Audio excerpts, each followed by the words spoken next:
Hey, and welcome back to another episode of The Chef's Table. I'm Chef Evelyn, and I am a culinary brand strategist that specializes in helping you charge premium prices in your food business so that you can make more money. So if it's your first time here, welcome. I'm so glad that you're here. And if you like what you hear at the end of this video, make sure you click that subscribe button, okay? And if you have been here before, then welcome back. Hopefully you found something of value that made you want to come back for this week's episode. So like I say in every video, if you see me looking down, it's because I create notes for these trainings so I don't miss out on giving you the juice, the goods, everything that I have to give you. And today we're going to talk about reasons that you've tried to increase your prices and maybe it hasn't worked right. So I will say this. Recently I did a private testing for a new product and service that I'm launching sometime in the future, right? And I had a couple of students on there, and one of the students, one of my recommendations to her was to increase her prices because of the type of service that she was offering, right? But I told her, I was like, hey, there's a lot that goes into increasing your prices. It's not difficult, but there's things that you need to do. And I said, I think you should work on those things and then increase your prices. Well, what she did was she increased her prices, right? Like I told her to. And she was like, I didn't close anybody at the new, I didn't get any new clients at the new prices, right? Where conversely, I had a new client, a new actual client, right? Who's working with me one-on-one.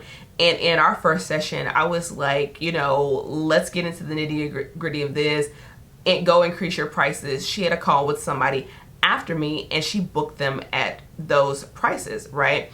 And so what I told the first person is I said, listen, you can't just increase your prices without certain things, right? Or it won't work, right? I was like, so a lot of times people are like, oh, I see this chef charging higher prices or this brand charging higher prices, and my stuff is better than their stuff, or my service or my product or what I do is better than what they do.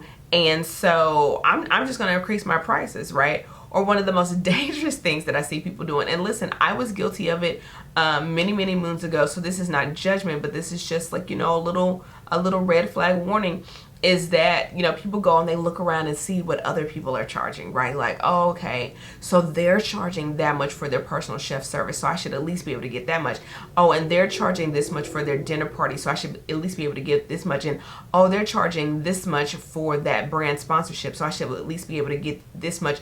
And here's the thing, I don't want to say that is 100% wrong, because it at least gives you a ballpark. But the danger of taking that as a law is that you don't know what all goes into what they're doing. You don't know how profitable they are. You don't know what their goals are. You don't know how they run their business, right? And so just to take those prices blindly, it's something that I don't encourage, right? So I want to get into, I've got 6 things for you on why people try to increase their prices and they typically fail. And the number one reason on this list, I can't say that all of the rest of these are ranked, but I can tell you for sure that this is the number one reason, is that they fail to create a corresponding high-end brand experience, okay? Let me say this, nothing is worse than charging premium prices for something and not backing it up with a premium experience, okay? Yes, quality is part of it, but there's a lot of people doing quality at low cost. Okay, so if you do that, you're going to create buyer's remorse, right? Or people won't really see the value. They're going to be like, well, why are you charging $40 for a hamburger and I can get that same hamburger over here for $6, right? Like, I'm just like, if I'm using food examples, like I'm not talking like if we're talking about a restaurant, but right, because you've got to be able to create a brand experience that supports that higher price tag, right? When you think about luxury brands, or when you think about higher end brands, there are some general things that go along with why they are able to command those prices. Quality of the product or service is just one of those things. It's not the only thing. And I dare say it to you, you may disagree, but I'm telling you from years of experience, from working with my clients, from building up other companies and brands that I've worked for and helping them increase their prices, quality is not even the number one thing. yes, it does need to be a quality product or service, but I can tell you that there is somebody out there whose quality is decent, probably not as good as yours, who is running circles around you because they have created this amazing experience around their brand. So that's the number one thing, is that I see people get really excited about charging premium prices, and I think that that's great. I am a fan of premium prices. I am a teacher of premium prices. I coach people how to charge premium prices. And I also am not telling you raise your price just to raise your price, that you have to accompany that increase in price with this high-end brand experience. So that's the first thing. Okay. The second thing that I see is the biggest saboteur of being able to charge premium prices is actually a lack of confidence, right? So you could have the formula, okay, on how to create this high-end brand experience. It's something that I teach in my How to Charge Premium Prices masterclass, right? I walk you through my 7-part dinner party framework on what it takes to create this high-end brand experience to make charging premium prices easily.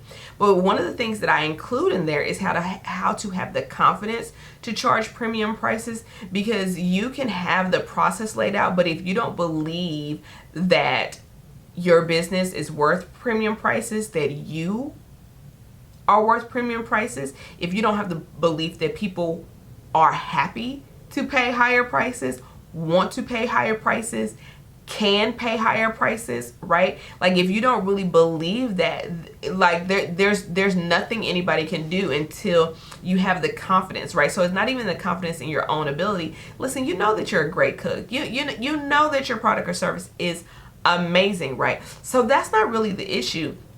And if the quality, like I said, in step 1, right, like if the quality of your product or service was enough, then you would have the confidence based on that alone, right?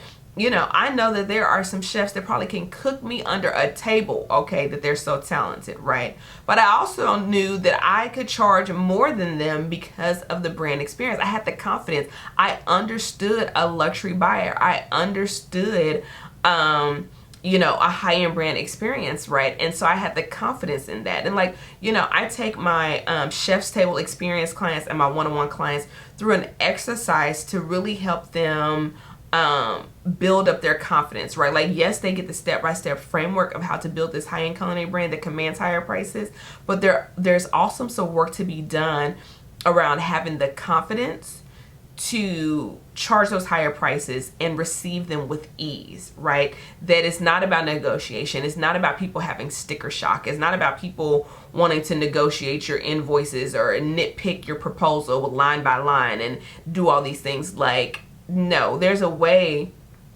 to charge premium prices and attract the kind of people who are happy, excited, joyful even to pay what you have to offer, right? So that's the second reason I see people, they try to increase their prices and it doesn't work because they don't have the confidence, right? And here's the thing, I think if I think about my own journey, whether it be in the service side of my business, which was personal chefing, dinner parties, classes, things like that, and even on the consulting side of my business, that sometimes you have to be in alignment, and then this may sound a little woo-woo, but you have to be in alignment with the kind of prices that you are commanding, right? There was a time where I wanted to charge X amount of dollars, and it just felt like a really big stretch. I really felt like that doesn't sit well with me. I don't want people to feel like I'm gouging them, all those kind of things. And anytime I made the mistake and went in that direction, I never closed the deal. But when I found a number that I felt really good about, but I also felt was, reflective of the quality and the brand that I offered, then I was able to get that with ease, right?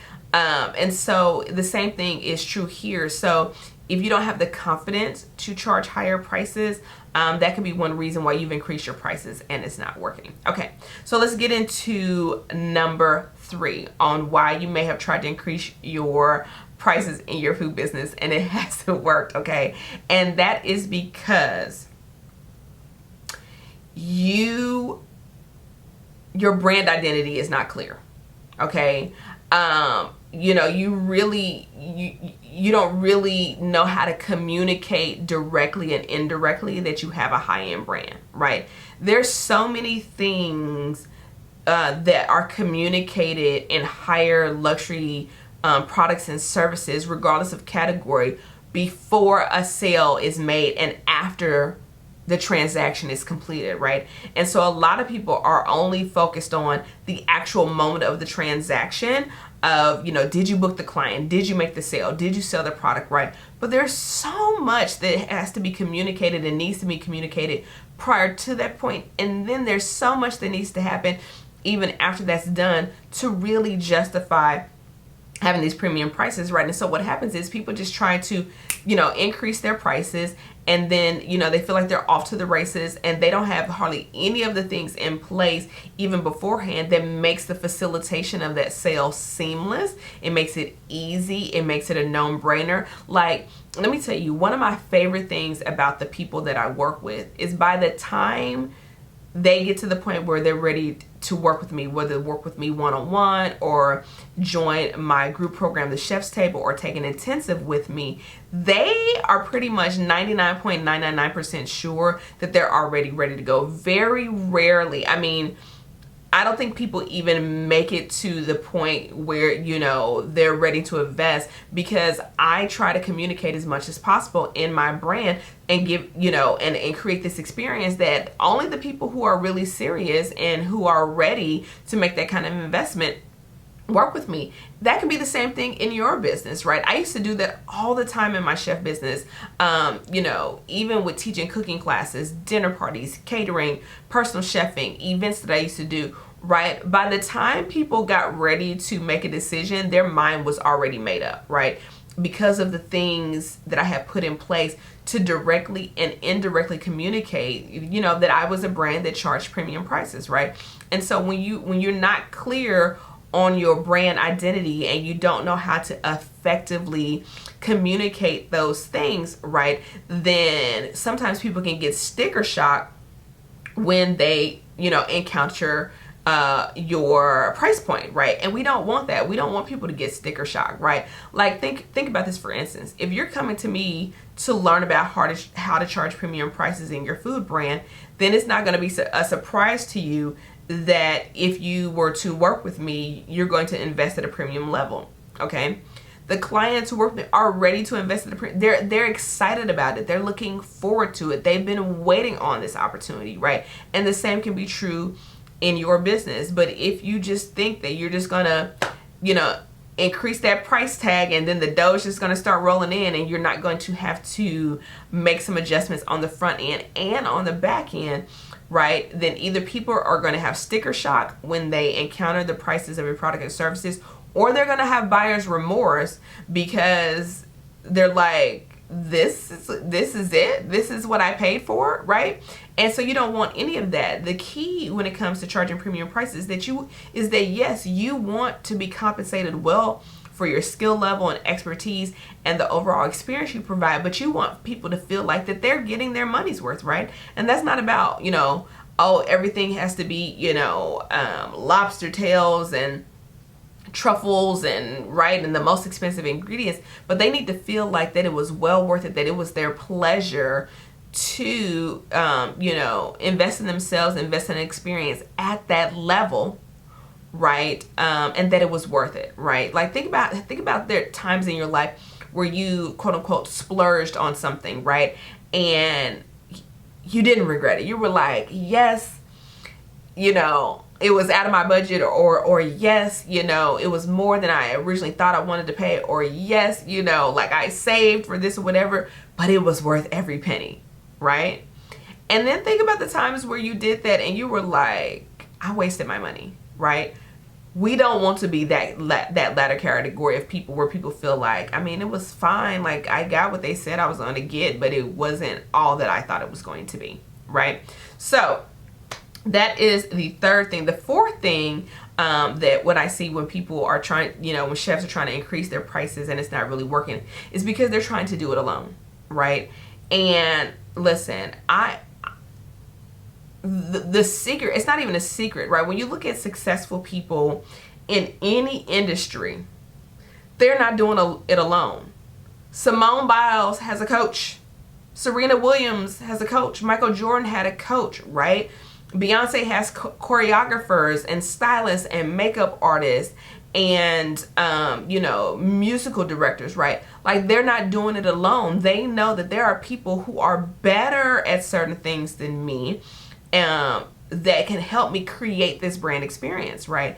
And somewhere along the lines, I feel like, some of us have been taught that, like, there's a badge of honor for doing it all by ourselves. And can I tell you, that is like old news, right? Like, I don't even do this by myself, and I didn't even learn everything that I've learned in business by myself. Like, that doesn't make me like some kind of special unicorn. It's just that people aren't openly admitting that they've went and got some help. And I'm not just talking about staff, like, that they've gotten help in certain areas to understand certain concepts, to learn how to market, to learn how to brand, to learn how to package their products and services, right? Like, they have gotten some support. And so if you're out here doing it alone, what I'm telling you is you're in the minority, okay? You're in the minority, and you're probably struggling unnecessarily. And maybe not even financially struggling, but you're tired, you're exhausted, you're frustrated, you're confused, you're fed up. And that is because somebody told you that you had to do it all by yourself.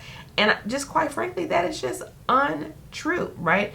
And so if you're trying to figure out how to increase your prices and it's not really landing with your potential clients and customers, it's because you're trying to figure out how to do that by yourself, and you don't know what the missing pieces are, right? Or you don't know how to communicate or what language to use to make that a seamless process, right? And so, I think that's why that's one of the reasons why I created, the How to Charge Premium Prices masterclass, is because I wanted to have a resource that walks you through that. So if you're just at the beginning stages of getting support, at least you can go to that training and go, okay, here are the 7 phases of that dinner party process that allows people to charge premium prices. Where am I at? What things have I implemented? Have I implemented any of these? What areas do I need support around, right? Because sometimes you don't know what you don't know, okay? So that's the next thing. Let me tell you, let's get into number 5, okay? Let's get into number 5. And number 5 is you're trying to DIY it, okay? Now, DIY and high-end don't go together, okay? Like, they're oxymorons. They don't live in the same sentence, okay? They don't live in the same neighborhood, right? If you're trying to DIY things, particularly things that you're not an expert in, that you're not a professional in, it's going to be hard to charge premium prices. The reason why you can charge premium prices in your chef business is because you are a professional chef, right? Whereas someone who doesn't have either the education or the expertise or the experience that you have, if they're trying to charge premium prices and they're just, selling meals out their home kitchen, right? Because somebody told them they make a good spaghetti sauce, right? It's like, it's not the same thing, right? But when you are a specialist something, when you are trained in something, right, like, you can charge more for that. So you are an amazing chef, right? You have an amazing food product. That doesn't mean you necessarily, are the best at knowing how to build the business around what you do, even though you may be great at what you do. And there's no shame around that, right? Like, there's things that I've had to have people support me with and teach me with so that I could take this skill that I have, right, being a chef or teaching people how to charge premium prices, and they help me in other areas. I couldn't imagine having to be a good chef and good at coaching, but also be good at graphic design and also be good at copywriting and also be good at, like, that's not how this works, right? So if you're DIYing it, I'm telling you, you are cheapening your brand. Right? You are cheapening your brand, and you may think that you're fooling people, but you're not, okay? They can't put their finger on it, okay? But that's what's happening, right? And then the last thing is that, maybe you've charged premium prices and you've kind of looked around and you've kind of poked around and you've watched videos and you've watched some webinars and you've done some things, but you're just like, I just don't know what goes into charging premium prices. Like, you just don't know what goes into it, right? And so you know that you have the skills, that that you want to create this experience, but you're like, but what goes into it. It's kind of like wanting to bake a certain type of cake that you've never baked before, and you're like, I see the end result that I want, right? But I don't know what ingredients are in there. How did they get it to do that? How did they get it to look like that? And I can kind of guess and use my chef spidey sense a little bit, but I'm not 100% clear, okay, on what it takes to charge higher prices and build this high-end culinary brand. And if that's you, then I'm going to recommend that you enroll in the High-End Culinary Brand Masterclass, where I teach you my framework on how to charge premium prices. So let me ask you this, and I want to know your response in the comments below. Have you tried to increase your prices and it didn't work? Or maybe you've tried to increase your prices and it did work. I want to know, your experience down below, and any other questions you have about charging premium prices in your food business. So that is it for today. I hope you enjoyed this episode of The Chef's Table, and I will see you in my next video. Peace.